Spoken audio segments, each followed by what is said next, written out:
വിസമ്മതിച്ചതിന്റെ കാരണം? പദ്ധതികളുടെ പേരിൽ കോടികളുടെ അഴിമതി നടക്കുന്നുണ്ടെന്ന് ഞാൻ സംശയിച്ചു.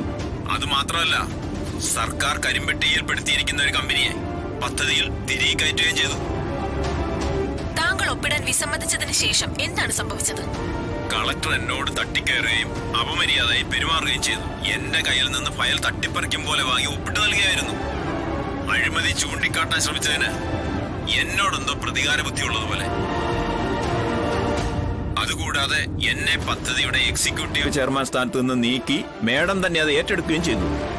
ഈ അഴിമതിക്കും ക്രമക്കേടിനും ഇപ്പോഴത്തെ ഈ കൂട്ടക്കുരുതിക്കും പിന്നിൽ ജില്ലാ കളക്ടർ ശാലിനി വിഷ്ണു ആണെന്നാണോ പറയുന്നത്? എന്ന് ഞാൻ പറയില്ല. അതൊക്കെ അന്വേഷിച്ച് കണ്ടുപിടിക്കേണ്ടത് പോലീസിന്റെയും നിങ്ങളുടെയൊക്കെ ജോലിയാണ്. അതെ പ്രശാന്ത്, ചൈന കോളനിയിലെ കുട്ടികൾക്കുണ്ടായ ഭക്ഷ്യവിഷബാധ പുതിയ മാനങ്ങളിലേക്ക് കടക്കുകയാണ്. ചെറുമീനുകളല്ല, പമ്പൻ സ്രാവുകൾ തന്നെയുള്ള വലിയൊരു ക്രമക്കേടിന്റെ ചുരുളഴിയുകയാണ് ഇവിടെ. കരിമ്പട്ടികയിൽപ്പെട്ട കമ്പനിയിൽ നിന്നും കോടികളുടെ കോഴപ്പണം പറ്റി ജില്ലാ കളക്ടർ ശാലിനി വിഷ്ണു പാവപ്പെട്ട കുഞ്ഞുങ്ങളെ ഗിനിപ്പന്നികളാക്കുകയും കൂട്ടക്കുരുതിക്ക് ഇരയാക്കാൻ ശ്രമിക്കുകയും ചെയ്യുന്ന വാർത്തകളാണ് ഇപ്പോൾ പുറത്തു വന്നുകൊണ്ടിരിക്കുന്നത്. മാഡം, ഇത്രയും കണ്ടത് മതി മാഡം. അനു, എന്നെ കുറിച്ചുള്ള വാർത്ത ഞാൻ കാണണ്ടേ? മാഡം ഇനി കുറച്ച് ദിവസത്തേക്ക് ചാനലുകളും പത്രങ്ങളും ഒന്നും കാണണ്ട. ഇതെല്ലാം ഒന്ന് ആറി തണുത്തിട്ട് പുറത്തോട്ട് ഇറങ്ങിയാൽ മതി. രാമേട്ട, കാറ് തിരികെ നമുക്ക് മടങ്ങിപ്പോവാം. കാറ് തിരികെ രാമേട്ട, നമ്മൾ കളക്ടറേറ്റിലേക്ക് പോകുന്നില്ല. ശരി.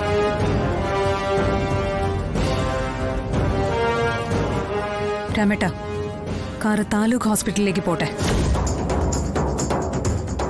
ഭക്ഷ്യവിഷബാധയേറ്റ ചൈന കോളനിയിലെ കുട്ടികളെ അഡ്മിറ്റ് ചെയ്തിരിക്കുന്ന ഹോസ്പിറ്റലിലേക്ക്. It's an order. ജില്ലാ കളക്ടറുടെ ഉത്തരവ്. ശരി മാഡം.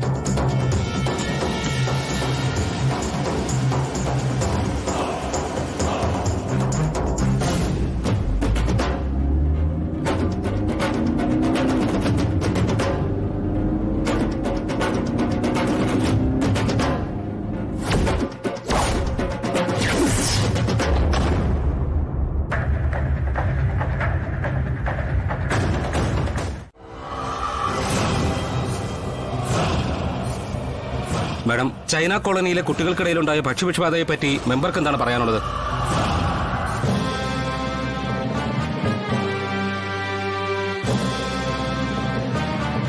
മാഡം, വലിയൊരു വഞ്ചനയ്ക്കും ചതിക്കുമാണ് ചൈന കോളനി നിവാസികൾ ഇരയായിരിക്കുന്നത്, പ്രത്യേകിച്ചും കുട്ടികൾ. ഈ ഒരു സന്ദർഭത്തിൽ കേരള ജനതയോട് എന്താണ് പറയാനുള്ളത്? കേരള ജനതയോടല്ല, എനിക്ക് കളക്ടർ മേഡത്തോടാണ് സംസാരിക്കാനുള്ളത്. മാഡം, നമുക്ക് പോവാം. നിൽക്കണോ മാഡം? ഇവരൊന്നും വലിയ വിദ്യാഭ്യാസം വിവരം ഇല്ലാത്തവരാ. പണത്തിന് വേണ്ടി ഇവരുടെ കുഞ്ഞുങ്ങളെ കൊല്ലാൻ നോക്കിയെന്നുള്ള കാര്യങ്ങളാ ഇവരുടെ ചെവിയിൽ ഓതി കൊടുത്തിരിക്കുന്നത്. ഇപ്പോഴത്തെ ദേഷ്യത്തിലും ബോധക്കേടിലും അവരെന്തെങ്കിലും ചെയ്താ മാഡത്തിനെ നാണക്കേട്. ചാനലുകാര് ക്യാമറ തുറന്നു വെച്ച് നോക്കി നിൽക്കുന്നുണ്ട്. എല്ലാ കാലത്തേക്കും കിടക്കും ഈ മാനക്കേട്. മാഡം, ഞാൻ പറയുന്നത് കേക്ക്. നിൽക്കണോ?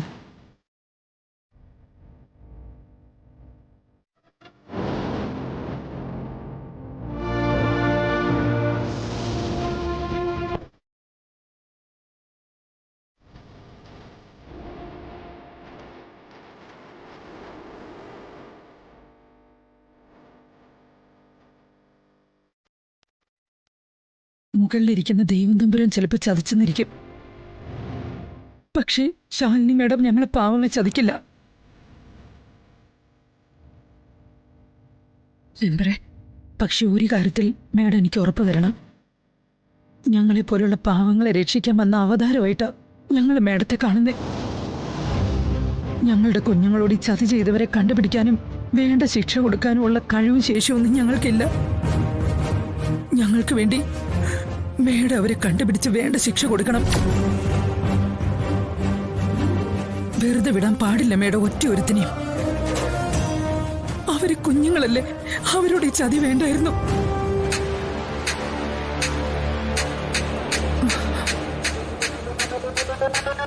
കണ്ടെത്തിയിരിക്കും മെമ്പറെ. കണ്ടെത്തി കണക്ക് പറയിക്കും. ഈ ശാലിനിക്ക് ജീവനുണ്ടെങ്കിൽ നിന്നും ഇപ്പോൾ പുറത്തു വന്നുകൊണ്ടിരിക്കുന്നത് ഞെട്ടിക്കുന്ന അഴിമതിയുടെയും അവിശുദ്ധ ബന്ധങ്ങളുടെയും കഥകളാണ്. കോർപ്പറേറ്റ് മാഫിയയും ജില്ലാ ഭരണത്തലവൻ കൂടിയായ ജില്ലാ കളക്ടർ ശാലിനി വിഷ്ണുവുമായുള്ള അഴിമതി കഥകൾ കൂടുതൽ പുറത്തുവരുന്ന സുപ്രധാന മുഹൂർത്തങ്ങളിലൂടെയാണ് കേരളം ഇപ്പോൾ കടന്നുപോയിക്കൊണ്ടിരിക്കുന്നത്. അതെ പ്രശാന്ത്, കേരളം ഇപ്പോൾ കണ്ണും കാതും നട്ടിരിക്കുന്ന സുപ്രധാന വാർത്ത. ജില്ലാ കളക്ടർ ശാലിനി വിഷ്ണുവിന്റെ കറുത്ത കരങ്ങൾ തന്നെയാണ് കുട്ടികൾക്കിടയിലുണ്ടായ വിഷബാധയ്ക്ക് പിന്നിലെന്ന് വ്യക്തമാണ്. ചൈന കോളനിയിലെ കുട്ടികൾക്ക് മാത്രമാണ് വിഷബാധ ഉണ്ടായിരിക്കുന്നതെന്നത് ശ്രദ്ധേയമാണ്. അമിത് ഗ്രൂപ്പ് എന്ന വമ്പൻ കോർപ്പറേറ്റ് കമ്പനി ഏതാനും നാളുകൾക്ക് മുമ്പ് ചൈന കോളനി നിവാസികളെ ഒഴിപ്പിക്കാനും അവിടെ അനധികൃതമായി ഫ്ളാറ്റ് സമുച്ചയങ്ങൾ കെട്ടിപ്പൊക്കാനും ശ്രമിച്ചിരുന്നു. ഈ അനധികൃത ഇടപാടുകൾക്ക് ചുക്കാൻ പിടിച്ച മേയർ സുസ്മിത ഇപ്പോൾ ജയിലിലാണ്. ഇത് സംബന്ധിക്കുന്ന ഞെട്ടിക്കുന്ന ക്രമക്കേടിന്റെ കഥകൾ ചാനലിലൂടെ തന്നെ പുറത്തു വന്നു കഴിഞ്ഞു. അന്ന് സമര നായികയായി ചൈന കോളനി ഒഴിപ്പിക്കുന്നതിനെതിരെ മുൻനിരയിൽ നിന്ന ജില്ലാ കളക്ടർ ശാലിനി വിഷ്ണു തന്നെയാണ് ഇപ്പോൾ അമിത് ഗ്രൂപ്പ് എന്ന കോർപ്പറേറ്റ് ഭീമന്റെ ദല്ലാളായി പ്രവർത്തിച്ചിരിക്കുന്നു എന്നതാണ് വൈരുദ്ധ്യാത്മകം. അതെ പ്രശാന്ത്, അന്ന് ചൈന കോളനി ഒഴിപ്പിക്കാൻ ശ്രമിച്ചത് അമിത് ഗ്രൂപ്പ്, അതിനെതിരെ മുൻനിരയിൽ നിന്ന് പ്രവർത്തിച്ചത് ജില്ലാ കളക്ടർ ശാലിനി വിഷ്ണു.